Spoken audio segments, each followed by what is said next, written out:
Well, I want to thank our host and hostess for letting me come. My heart is at the LSU game, but my head is here, I promise. That's what TiVos are for. That's right, that's what TiVos are for. And happy holidays to everybody. Hope everybody had a good Thanksgiving and look forward to our Christmas season. I'm going to say just a minute or two, a couple of things, and then I will open myself to any questions that you have. My name is Charles Buddy Roemer. When you're born Charles Elson Roemer III, you immediately become Buddy in the South. I don't think we've had a Buddy as president, but Charles is a decent name. So you can call me Buddy. I'm the person who is running on a few principal issues. We're a nation in trouble, headed in the wrong direction, I think. I've been out of politics for 20 years, but I saw it clearly from long distance. And there are a number of things wrong. Illegal immigration, which must be resolved. We are a nation of immigrants, but always by law. Powerful principle. Always by law. And there are no exceptions to that. Whether we seal the borders, whether we do a green card program that's realistic, putting American workers first, I'm very insistent on these sorts of things. And I am not anti-immigration. I think the biggest problem with illegal immigration is students who are citizens of this country who can get stopped on the street now because they look like they're Mexican. That's a disgrace. Yeah. And states do not have the right to control immigration, by the way. It's clearly in the Constitution that it is a function of the Congress. And our Congress has just abdicated its responsibility. I know that doesn't surprise you. I think energy independence is a key thing about rebuilding America. I would make natural gas our fuel of preference in the next 25 years. I would do alternative energy and all that good stuff. But natural gas is inexpensive. It has 20% of the carbon footprint of oil. Guess which nation on earth has the most natural gas? America. Number 3, I would make Made in America my motto. I can remember when this nation used to make things. We've become a nation of takers, not of makers. And it's a mistake. It's a deliberate policy, in my opinion.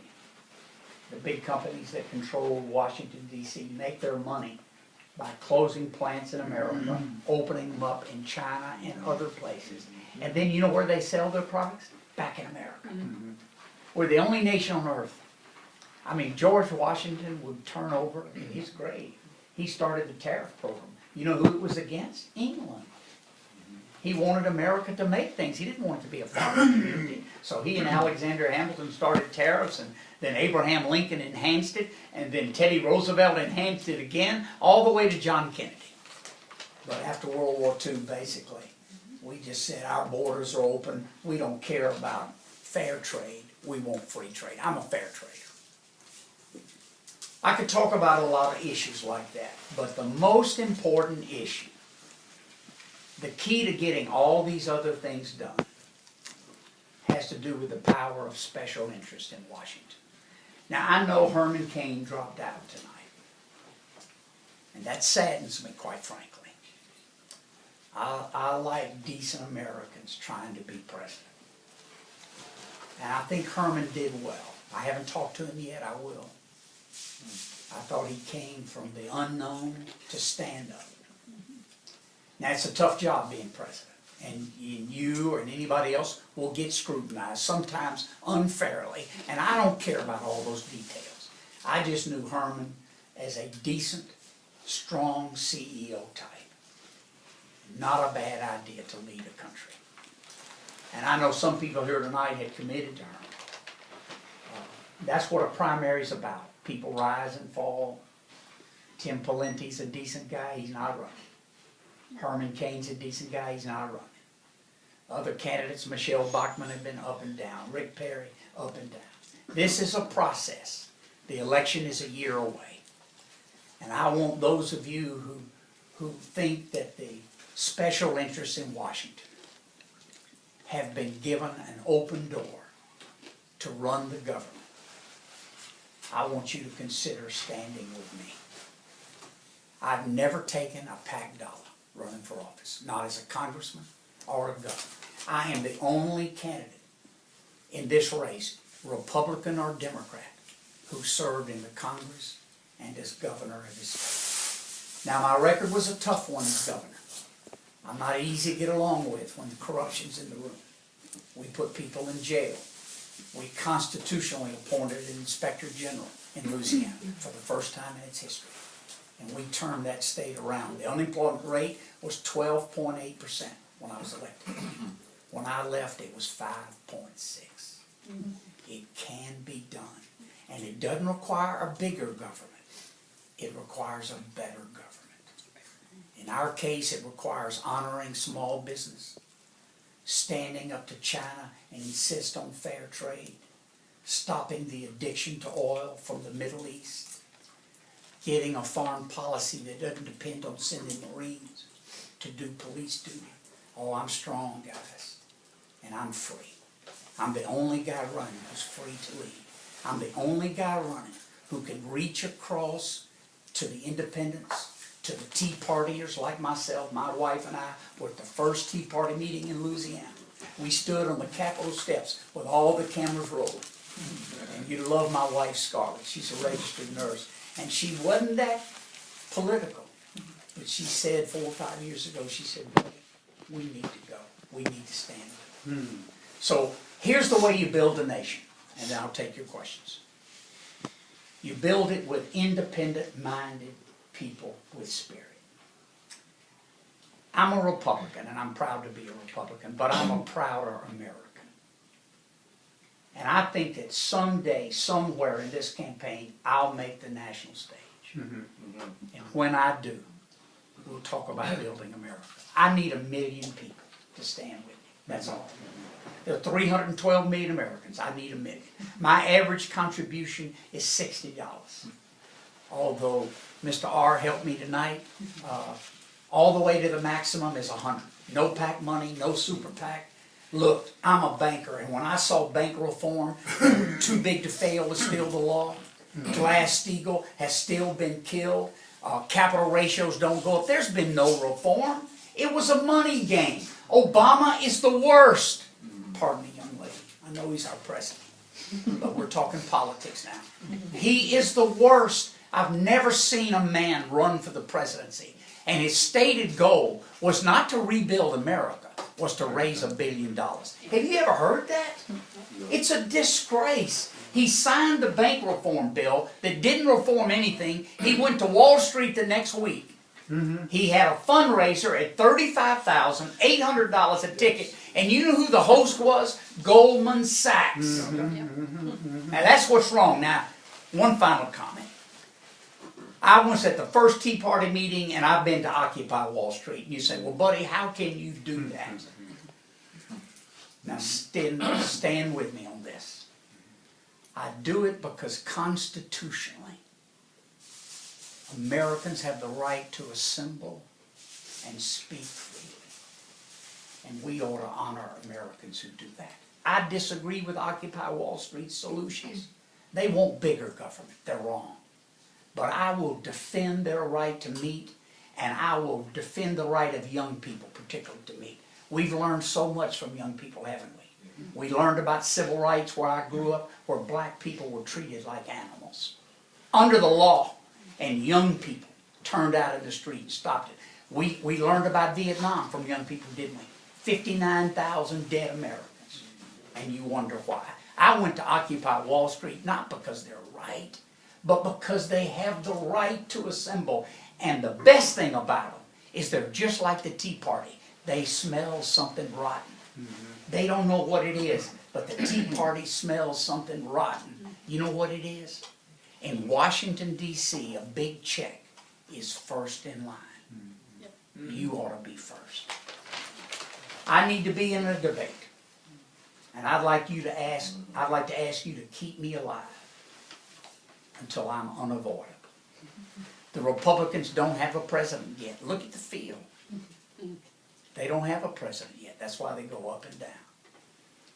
Someday soon, they're going to turn the spotlight on me. And with your prayers and you standing with me, we'll win this race and have a different country.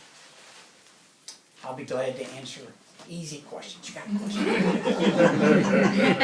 Yes, I have 2 dogs. They're named Earl and Maddie. Now, Maddie's really my wife's dog. Earl, I named after the former manager of the Baltimore Orioles baseball team. Remember Earl Weaver? Yeah. I'm the only guy in America with a dog named Earl. So you know I'm weird. Now, I'm different. I'm used to standing alone. I'm the only governor who changed parties. The only governor in American history who changed parties while in office. I was in a one-party state, Democrat. In 1991, I became a Republican. And I told my legislature and my state, we need to be a 2-party state. We need the debate. We need the transparency. We need the disclosure. When I look at China, I see a 1-party state. I see corruption and dictatorship. Look, I'm a fighter. And I want to ask you to join with me and let's fight for America. Any easy questions? Yes, sir. A comment. With 1:52 left in the game, LSU 42, Georgia 10. All right! And Georgia led 10-0. Come on, you time. Look, I'm going to say this in this room, not public. That's the moment. LSU, the best team money can buy. They know how to invest. I think 60,000 invested in my campus in Louisiana. Pretty good. My next highest state is California, and I haven't been there a single time. My next is Texas, and then Florida. Massachusetts is number 5. It's very interesting. Wow. New Hampshire is close to the qualifying for me, so I'm going to ask you guys. Think about it. Roger. Okay, I wanted to ask you a question about offshoring of business, and you say that the big companies, of course, play the games, get Washington to write rules, and so on and so forth. But I also wanted you to comment on the fact that our tax policy and our regulatory policy actually discourages manufacturing in this country. Yes. And isn't it true that even with free trade, a lot of it would come home if we fixed the tax policy problems? No question about it now. Now, this is a complicated subject, but let me give you a Louisiana step. We actually have a tax code, unlike any other tax code in the world, that pays our companies to go overseas. When they have expenses in China or Japan or Taiwan, through the foreign tax credit and through the deductibility of expenses, you taxpayers pay for it. That's why GE can make $15 billion and pay no federal income tax. Our tax code pays for it. I'm a flat tax guy. I mean, I like Herman Cain's 999. When I put my numbers to it, it didn't work. But it was close, and it's better than what we've got now. I'm a flat tax guy. 17%.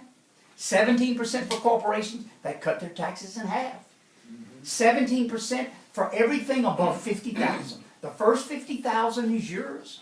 Everything of that is flat tax. No exceptions, no deductions, no minimums, no deductibility, no marriage penalty, no alternative minimum tax, no double tax. It's clean, clean, clean. And you know what I like about it? There are no lobbyists in it. The marginal rate is 17%. What can a lobbyist say? And I would have, here's the key, I would have a provision in our tax package when I pass it that requires a 2/3 vote to change taxes. 2/3. You know, I'm the only guy running who's written a constitution. I was chairman of the Constitutional Convention in Louisiana. I was 28. We rewrote our Constitution 1973-74. And guess what our Constitution has? And I put it in a 2/3 vote to raise taxes. And it's done occasionally in Louisiana, but you got to lay everything on the table to get it done. The tax code is complicated because the lobbyists like it, Mr. R. They like it complicated because they know the average guy can't read a 5,000-page tax code. So they like it complicated. I mean, GE has given 15 different explanations as to how they made $15 billion and paid no taxes. You know what the bottom line is? They had more lobbyists and gave more checks than anybody else. You know who the largest corporate giver to the presidential candidates 4 years ago, Democrat and Republican? GE. 4.3 million to each party. Wow. Followed by Goldman Sachs, I presume? Goldman Sachs was number 2 at 3.7 million. Good investment. Goldman Sachs, a great investment for both of them. Man, I wish I was that smart. Yes, John.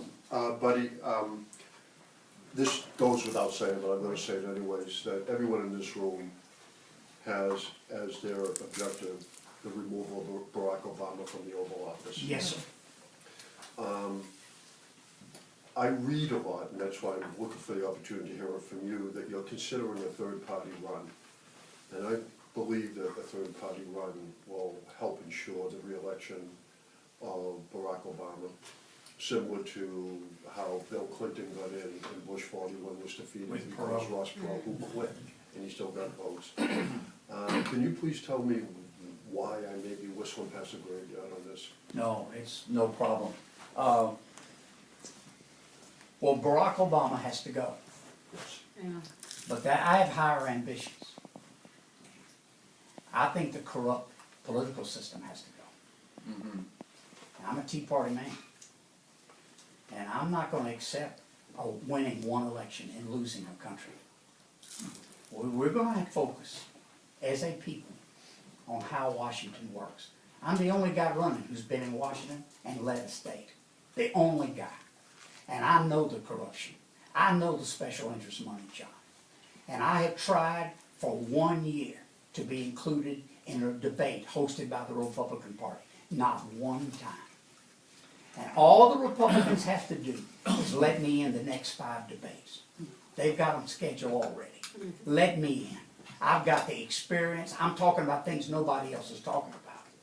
Now, my intention when I started out was to participate in those debates, just like Herman. Herman and I talked about it, we laughed about it. That somebody new was going to win this presidency. Somebody brand new. Somebody who wasn't tainted by all the scandal. Somebody who would stand up to the system. And I still feel that way today. You don't know who the next president's going to be. Hadn't been decided. It's wide open. All I'm asking Republicans, let me debate. Let me on the stage. You've had Tim Pawlenty drop out. You didn't add me. You've had Herman Cain drop out. Now you've got a chance. Let's hear from a guy who's actually done the work. I've actually balanced budgets. I have built a $1 billion bank, John, as you well know. Very profitable. Didn't foreclose on a single homeowner. I worked with business. That's my strength. And we need to turn this country around. The reason I entertain a third party, that if the Republicans continue to put these dismal candidates forward, Newt Gingrich. Now let me just name them. I'm as far away from Newt Gingrich as I am any living politician. Unacceptable. 1.6 million from Fannie Mae and Freddie Mac. Makes his living off the scraps of government. He's another Washington bureaucrat and lobbyist. That's the way it is. And I have decided if the Republicans shut me out of a debate where I can't point to Newt and say, Newt, how are we going to rebuild America if you're taking money from every bankrupt agency in Washington? When are you going to change? You hadn't changed yet. You're the same Newt that I fought against in Congress. You're the same Newt that I've watched talk about every government agency. And guess what? He gets checks under the table. It's not right, John. Now, I'm going to hold the Republicans, my party, to a high standard. Let's select the best woman or the best man, and we'll beat Barack Obama. But you think Newt Gingrich can beat Barack Obama? I have no doubt that he can't. We'll beat him like a dog. I'm telling you. I'm serious in this campaign. And I'm not going to shut up. They're not going to shut me up. The Republicans have, not you, the Republican establishment, and you know who they are. They have tried every way they could to shut me up and buy me off. I'm not here to play footsie with the Republicans. I'm here to build a nation. And it's now or we're in trouble. Buddy, who is it that's controlling access to these debates? When you go up to knock on the door, whose door are you knocking on? The television stations and the party officials. Here's the story, John. Let me take you through it. They've had 10 national debates. Gary Johnson's been invited to 2. I'm 0. Okay? There are 5 people who've been governor who are qualified to be president. I mean, Ronald Reagan told me one day, he said, "Buddy, you're gonna run for president someday." I was 37. I was head of the Boll Weevils in Congress, 43 of them. And Reagan told me, he said, "You're thinking about running for president someday, aren't you?" I said, "I would be honored, but I'm scared to death, Mr. President. I'm not ready yet." He said, "Life will get you ready, buddy." I said, "What should I do, Mr. President?" He said, 2 things. Be a governor. He said, "I'm not voting for a person that hadn't been a governor." That's the way you learn how to deal with this huge monstrosity. And he said, "Number 2, be a Republican, buddy. Quit being a Democrat." But my point, John, is that of the 10 national debates, the first 3 I missed because I was not a formal candidate. I did not announce until the 2nd week in August. The next 3 debates, the rule was 1% in a national poll. Well, I wasn't included in a national poll. So I didn't have 1%, and I hadn't been in politics in 20 years. But I began to work. You saw me at meetings. Yes, I did, yes. You must have seen me at 8 or 9 different meetings. Absolutely. I shook hands, I worked, I was on radio, I did everything I got to 1%. So I called before the next debate, and they said, "Oh yeah, Governor, it's 2% now." So I worked, went through the same process. I made 2%. I called again, and they said, "Oh yeah, Governor, it's 2%, which you qualify, but you have to raise $500,000 in the last 90 days." Now, John, my average gift is $60. I mean, we're having our best days fundraising right now because people are beginning to look for somebody. And so it's happening. But I'm never going to raise the big money until I get in the debates. 96% of America doesn't even know I'm running. The 4% that do know, half of them are voting for me. That's pretty good, John. Mitt Romney has 100% name recognition and 23% of the vote. I wouldn't trade places with him. So, here's your question again. You're a Republican, and yet you might be in the Americans Elect third-party movement. Yes, but only if I have to. But I am not going to let this issue die, John. I want Republicans to stand up and tell us where they get their money. Mitt Romney has 4 $1 million checks that he's received in the dark. Newt Gingrich is a multimillionaire living off the fat of our government and claiming not to be a lobbyist. John Huntsman has a super PAC funded by his father, and they hid it from people. This game is dirty. Can I beat them? Yes. I won the governor's race. The governor spent $20 million. I spent less than $1 million, and I beat him. But I was in the debates in Louisiana, and the people said, "Roemer's the guy. I couldn't be beat. I need to get on these debates." Right. All the Republicans have to do to keep me pulling with the party and not putting America first in terms of my politics, let me debate. Let me on the stage. Now, what will happen if there's 3 of us running for president? Let's say it's Mitt Romney. Let's say it's Barack Obama and Buddy Roemer. I will be on the debate. And I believe I can get 40 to 45% of America to say he's ready. He's 68. He's built a $1 billion company with his own hands. He served as governor, and well done. And he served as congressman for 8 years. And he's fiercely independent. And he said he will ask every American, Tea Party, Democrats, Independents, and Republicans, to build the country. I'll win that debate, John. Buddy, may I ask, Yes. and I mean this with all due respect, do you have a feeling that they're trying to freeze you out? Do you say, "Gee, I can't find any logical reason for not being allowed access"? Yes. And I mean, John Huntsman, here's how. how it works. Yeah, It's money, John. it's money. John, it's money. I mean, do you want your politics to be about money? Absolutely not. Or do you want it to be about your kids and your grandkids? I mean, John Huntsman stands up and apologizes for China. in every debate. Yes, he And does. nobody says anything. By God, I will. I've been to China 25 times. I know how they cheat. Trade's not fair with them. It's unfair. And I'm going to change it. And John hates that. His family has that $1 billion invested in 5 plants over there. Then tell the American people that, John. Those words never come through their lips. Look, I'm tired of the lies of politics. I'm 68. I've been out of office 20 years. I was happy not being a politician, I'm telling you. I was happy as heck. But I saw this country headed the wrong way.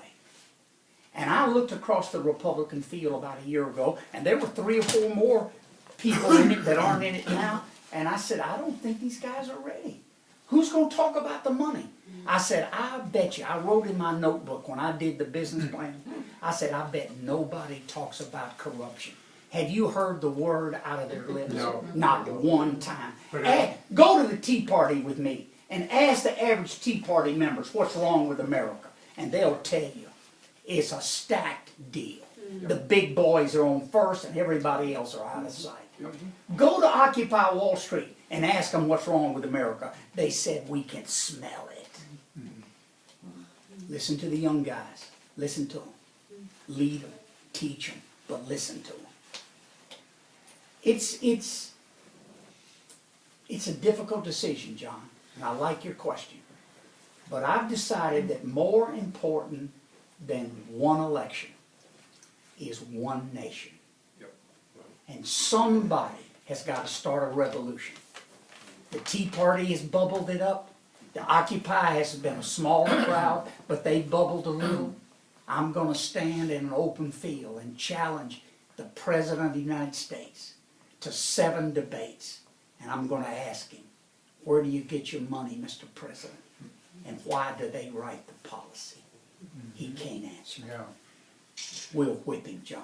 Well, I want to ask you the question because I know the depth of your answer would never be expressed in any column or any video report. So, and thank you very much for it. We'll get it out there, you spread it. Thank you, John. Here, buddy. John will spread it. John will tell the truth, yes. According to something that I learned in a Buster Roy class, Mitt Romney has a super PAC. It was like 1.6 or 1.7 million that was set up just for his election. Yes. One day. Well, Newt Gingrich has one for 2.7 million. 9 guys gave him 300,000. It's against the law. A super PAC just for his election. I mean, here's the law. I've read the law. This is constitutional law. Citizens United. You've heard of that? Yeah. Money is speech. I got no problem. That's constitutional. It was 5-4 vote. But if you read here's what they said. They said direct contributions can be limited because there's the threat of corruption. They said independent contributions can't be limited because there's no threat of corruption. Do you think super PACs are independent? You know who runs Mitt Romney? I'll pick on Mitt just a second. You know who runs his super PACs? His former business partner runs one. His former chief of staff runs one. And his former campaign manager runs one. Hello? That's independent? That's illegal. We're going to challenge them in court on the super PACs. They're going to have to give back every dime. We're fighting for America. I want you to fight with me. I want you to spread the word. I like Roemer. Let's watch him. Let's include him in a debate. What's there to lose? What's there to lose? I mean, Herman won't be in the next one. What if you just change my name and call me Herman? Show up in his place. Herman by another mother. Look, By proxy. I tell better jokes than they do. I smile more than they do. Although it's hard to smile more than Herman. Yeah, great. Yeah. I love it. Show up as a proxy. You'll have to get yourself a suntan. I'm a poker player, but I would never say that. I would deny it if they asked. Yes. I'm curious what you did. I mean, you've spoken about your views on Vietnam Yes. after the fact. Yes. I'm 2 years older than you. I was called up for a physical and I failed the physical. And Oh, therefore, you lucky man. yeah. But I was not ready to go to Canada. I was ready to go to jail in conscientious objection to participating in that war. And I wondered what your own situation? Well, I was in college. I was married when I was a senior at Harvard. I got married at 19. Had a family. So I'm a little older than you. No, sir, but you got married earlier than me, so we have the same, I had a the same strategy. presidential exemption. Hey, Married people are off the hook. I remember that. I It happened on remember. my I felt honeymoon. lucky. I was in love, and I felt lucky. But you know, I was a conservative, so I didn't march in the streets. I bought the line. I bought the line that Vietnam was necessary. Before I went or didn't go. I mean, I was 17 when it started. It heated up when I was in my mid-20s, and I was already out of college, married with 2 kids. But I have to confess to you, Carl, that I'm a natural conservative. And when my nation says that a war is for freedom and for, you know, I was inclined to be for it. Yeah. But it's the young people irritated me. The long, scuffy-haired guys that ran up and down the streets, and you know that they irritated me. But I was wrong. Yeah. It took me a while, but I began to listen to them, and we got out of it. We lost 59,825 men. Back then, women did not serve in frontline troops. We lost a few. And just for the record, as of November 22nd, 1963, one of the watershed events in our country's history, John Kennedy. there are something like 127 names on that Vietnam Memorial Wall. And after the 22nd of November is when you get the 58,000. That's correct. No, that's correct. It was Lyndon Johnson, our president then. Yep. Yeah. Somebody else. Man, I'm reliving Vietnam. Ooh. That's not good. And Not good. where do you stand on the bottom? Yes, John. Okay. Yes, John. But I'd like to ask a question on, that pertains to security. All right. I, like everyone else, wants to see this economy get going again. It's extremely, extremely important. Right. If we don't have a secure country, it's not gonna amount to a hill of beans, as September 11, 2001 demonstrated how our economy came to a halt for 9 Right. days and took a It had an amazing effect, didn't it? It- Stunning to me. When you see the pictures Yeah.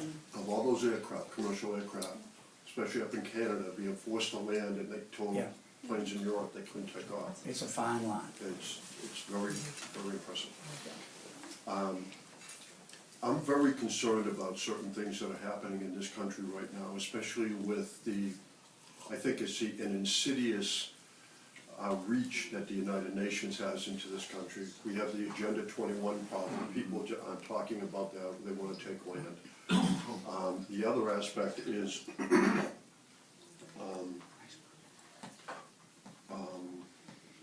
Sharia law, excuse me, I'm very Yeah. concerned about Sharia No, law. yeah. We can't have 2 sets of law. No, it's We don't unconstitutional. want something from year 5 BC in this country. Yeah. What am I getting at? Judges. The president has the ability to appoint justices to the Supreme Court and federal judges. Most important. A ruling of a judge can affect our country much longer than anything that a good president does. Right. We're, I'm not even sure how to, maybe you can just pick up. Judges are important. Yeah, how would I choose? Yes, how How do you would I choose? choose, Do you yeah. look at strict constructionists when it comes to the Constitution? Is that what Yes. you would do? Yes, I'm a constitutional man. I mean, I actually read it and practice it. You have the right to attend one of my public meetings and yell. You know, there are limits, but you have the right to demonstrate. And I would defend that right. I have a record in Louisiana on these matters, on college students who demonstrate. There was an attempt to blow up the Capitol by a group. They weren't terrorists, but they were doing a terrorist activity. These guys were particularly thugs trying to kill a politician. But I'm a strict constitutionalist. I don't know any acceptable alternative to that. And I think the process of picking a woman or man to be on the Supreme Court is as important as anything a president does, except be an example to the American people. I think that's the most important thing. that a president does. Give us the comfort and trust that you ought to have in this country. I think it's been missing since Bill Clinton for a long time, maybe sooner than that. But my process will be a process that I follow, picking a CEO in one of my banks or one of my companies. A long vetting of the record to see if they meet my constitutional test. A private meeting of some duration. This is not a 30-minute meeting in the course of a day. This is a multiple meeting over time, so I can be comfortable that when I'm gone, the judge's honesty, integrity, and power will still be used constitutionally. I happen to think the presidency is too powerful. I think we're out of balance right now. I think strong, strict constitutionalists can help bring that rudder down. I think I, as president, am the only one that's worked with Congress as a CEO. I think I can bring some resolution to Congress. I'll start with campaign reform. I'll then do fair trade with China. I'll then do energy independence. I'll then do small business deregulation. We'll do immigration comprehensively, including particularly the 12.5 million undocumented, illegal immigrants who live in this country now. Without dishonoring them, we will send them home. That is the thing to do. They can always work in their motherland to come back if they haven't broken the law here. If they have, they will never come back. I mean, I am pretty ironclad on these sorts of things. I would give exceptions in that to the limited extent of those who served in the military or those who've done honorable service over a period of time in their community, get some community feedback. But the vast majority, I'm not talking about 70%, I'm talking about 90-something% will go back and start over if they've committed no felony. If they've committed a felony, they will not come back in America. Just to follow up on the judge's point. As you know, Supreme Court justices and federal justices have a lifetime appointment. Unless they do something truly egregious, and then they can be impeached, and that's a very difficult process. It is. We did a couple a few years ago, but it was very rare. I believe that a solution is term limits on the judges, maybe 15 years, 18 years, whatever, but something that they cannot go beyond. We have to get the turnover and fresh blood. Well, our Constitution does not agree with you, and we'd have to amend it. But I will listen to you on that, John. I don't have an opinion. I hadn't thought of that direction. That's an interesting idea. It certainly would relieve the burden of the danger of a lifetime appointment. No question about that. I'll look at it, John. I don't know. I'll look at it. Thank Yes. you. Buddy, I'm glad to hear that you're a strict constitutionalist. That's something we have to get back to.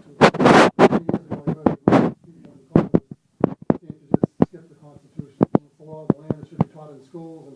But I don't think they've read it. I know. Well, the thing is, buddy, all these laws that are being passed, the fine print, the devil's in the detail. And those, whether it be NAFTA or Obamacare, Yeah. there's so many. And this recent bill just passed in the Senate. There's only 7 senators that stood up against that. Hey, Yeah. Follow the money. And you know how to get something in a people are bill? going rah-rah though, buddy, about this bill, but it's against the Fourth Amendment. Absolutely. They don't realize what posse comitatus is, the states' rights, they're trashing, they're all in there doing it though. I know. Well, they need leadership. Let me put it like that. And I'm not in love with the Democratic leadership in the Congress or the Republican leadership. Thank God for the Tea Party. I don't know whether you remember the Tea Party or not, but thank God, the gridlock that they brought to Washington has at least allowed us to survive. Because if we kept for another 2 years, like Obama's first 2 years, we would be in the dead house. So, but look at my record, look at me, watch my actions. I'm practical, I'm straightforward, I'm a good communicator. I will be in touch with the American people. I'm a listener. I'm 68. I'm not a kid. I listen. And it's just like John asked me about term limits. I introduced the first term limit bill in the United States Congress for members of Congress. Tip O'Neill called me and said, "You are a freshman. Shut up. That's what he told me. I said, Tip, you're just mad because I'm the only Democrat that voted against you for Speaker of the House. He said, yeah, off about that too.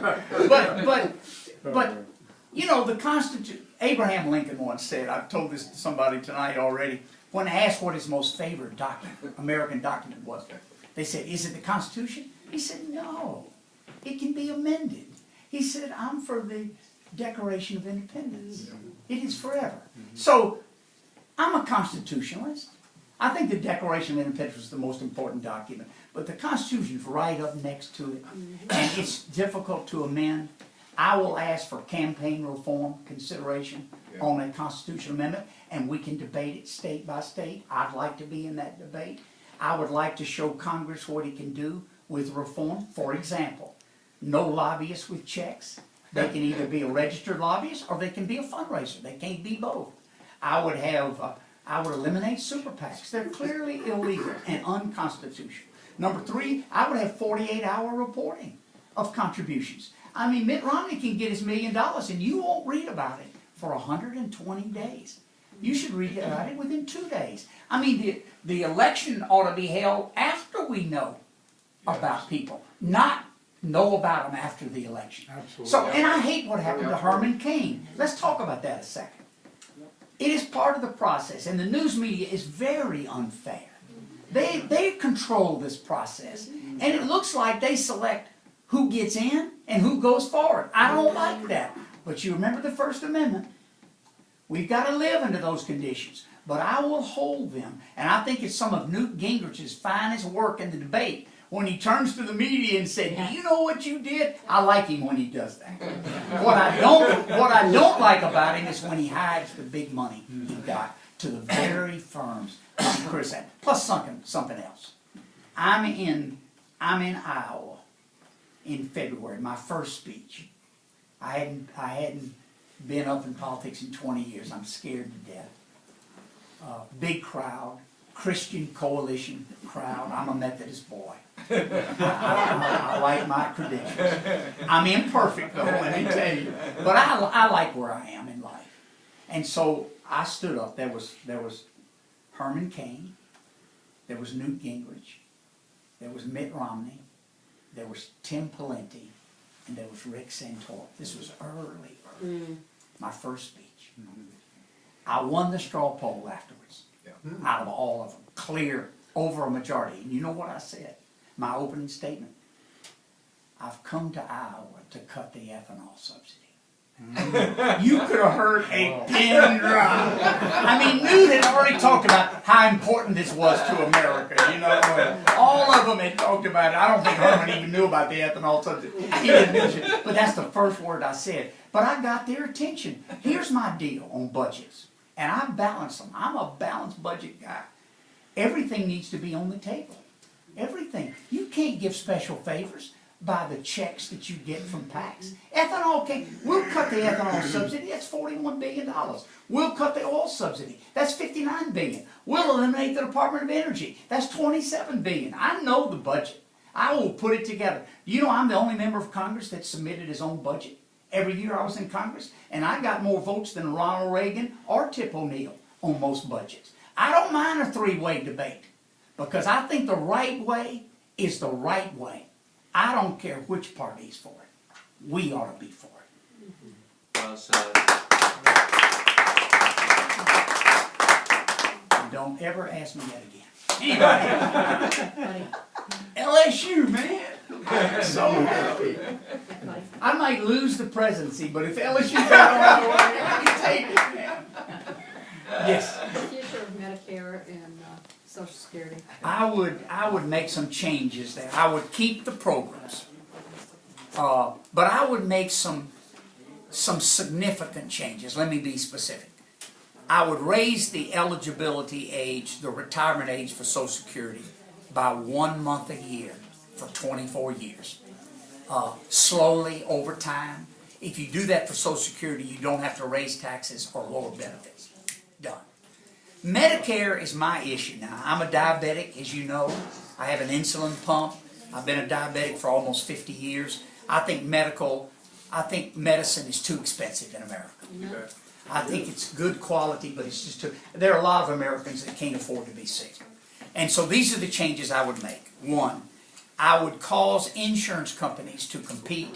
I would put them under the Sherman Antitrust Act. I know I'm the only guy running for office that says that. I don't take their money. Each state is a monopoly. It's a disgrace. They ought to be on the Sherman Antitrust Act, and your insurance costs will decrease by about 20%. Number two, I would do pharmaceutical competition as well. As you know, Obamacare protected insurance companies. Obamacare protected pharmaceuticals. He didn't allow any fair trade from Canada. That would lower your medicine 40%. Just that one thing. What's wrong with that? That's what neighbors are for, a little competition. And I would require price discounts for pharmaceuticals to Medicare patients. Now it's prohibited by law. You know, I would be willing to do tort reform in some comprehensive way to reduce the number of frivolous lawsuits. That will lower the cost. And finally, I will ask all medical providers to save money over a year period of time, save costs, document it, keep quality up, and I would let them keep 25% of everything they save. That would be an incentive for innovation, for patents, for flexibility. I think you'll be pleased with what you see. And finally, I won't have lawyers in the room.